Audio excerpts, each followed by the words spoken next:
My name is Mara Wilson, and I am a writer and a recovering child actor, probably best known for movies like Mrs. Doubtfire and Matilda, and I wrote a book called Where Am I Now that came out in 2016.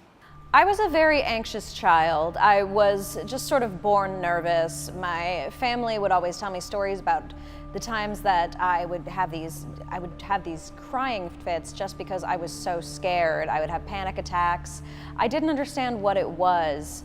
As I got older, I started having really bad panic attacks about things that were out of my control. I started worrying about things that I knew weren't rational. I would come home every day and I would wash my hands over and over again. I had certain numbers that were lucky and certain numbers that were unlucky. I knew that something was wrong with me.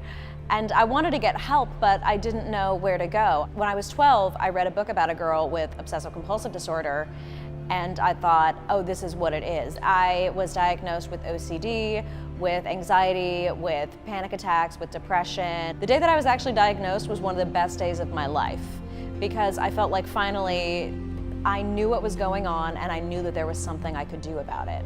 I do think that it's important for people to come forward and say, this is my issue, this is what I have, dealing with it the way that you would deal with something like diabetes. It's okay to be anxious, it's okay to have a bad day, it's okay to get depressed. That's not a moral failing. That's not something that you have done wrong. You are not alone. You are not the only person suffering like this.